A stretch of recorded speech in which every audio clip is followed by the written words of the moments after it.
Assalamualaikum warahmatullahi wabarakatuh. Sebelumnya izin memperkenalkan diri. Nama saya Afira Rizjata Zahari dengan NPM 2213022011 dari kelas A. Di video ini saya akan menjelaskan tentang sistem peredaran darah. Sistem peredaran darah disebut juga sebagai sistem kardiovaskular. Sistem ini adalah bagian dari kinerja jantung dan jaringan pembuluh darah. Sistem peredaran darah pada manusia terdiri dari berbagai organ yang memiliki fungsinya masing-masing. Fungsi utama sistem peredaran darah adalah mengedarkan oksigen, nutrisi, dan hormon ke seluruh sel dan jaringan tubuh. Selain itu, sistem peredaran darah manusia berfungsi untuk mengalirkan sisa proses metabolisme berupa karbon dioksida untuk dikeluarkan melalui paru-paru dan menjaga suhu tubuh agar tetap stabil. Jadi bisa dikatakan bahwa sistem peredaran darah manusia berperan penting dalam mempertahankan kinerja dan fungsi berbagai sistem organ di dalam tubuh. Sistem peredaran darah manusia tersusun atas berbagai organ yang memiliki peran dan fungsinya masing-masing. Contoh-contoh organ yang termasuk dalam sistem peredaran darah yaitu yang pertama adalah jantung. Jantung merupakan salah satu organ vital di dalam tubuh manusia yang berfungsi untuk memompa darah ke seluruh tubuh. Jantung terletak di bagian kiri rongga dada, tepatnya di bagian belakang sisi kiri di tulang dada. Ukuran jantung orang dewasa kira-kira sebesar kepalan tangan. Di dalam jantung terdapat 4 ruangan yang terbagi menjadi 2 bilik dan 2 serambi.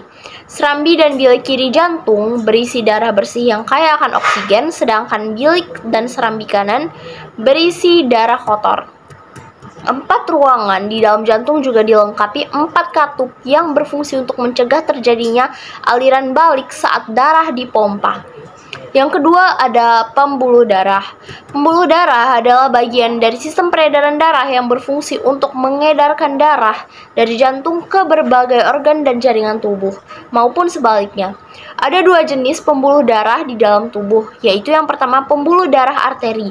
Pembuluh darah arteri adalah pembuluh darah yang bertugas membawa darah kaya akan oksigen dari jantung menuju ke seluruh jaringan dan organ tubuh, kecuali pembuluh arteri pulmonalis.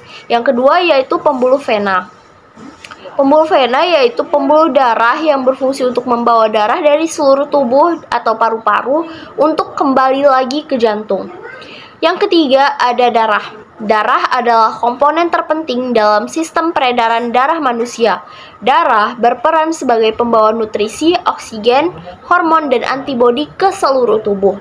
Tak hanya itu, darah juga mengangkut zat beracun dan sisa metabolisme, seperti karbon dioksida, untuk dikeluarkan dari dalam tubuh. Darah manusia juga terdiri dari atas beberapa bagian, yaitu plasma darah. Plasma darah adalah cairan berwarna kekuningan yang mengandung berbagai zat penting seperti antibodi, hormon, dan protein. Yang kedua ada sel darah merah atau eritrosit. Eritrosit bertindak sebagai pembawa oksigen dan karbon dioksida. Yang ketiga ada sel darah putih atau leukosit, yang merupakan komponen utama dari sistem kekebalan tubuh. Sel darah putih berfungsi untuk mendeteksi keberadaan benda asing yang berbahaya, seperti zat beracun dari kuman, lalu melawannya agar tubuh terlindungi dari berbagai macam penyakit. Yang keempat, ada keping darah atau trombosit. Trombosit dibutuhkan oleh tubuh untuk menunjang proses pembekuan darah saat terjadi luka atau cedera.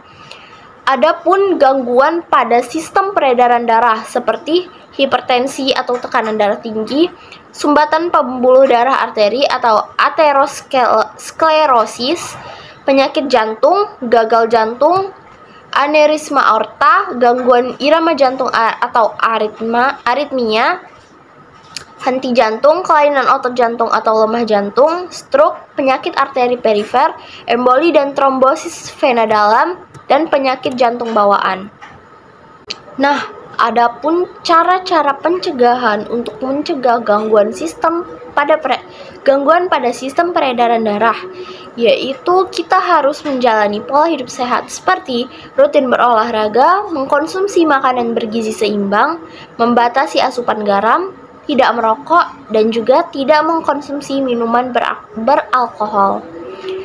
Saya rasa cukup untuk materi sistem peredaran darah yang saya sampaikan. Semoga dapat dimengerti.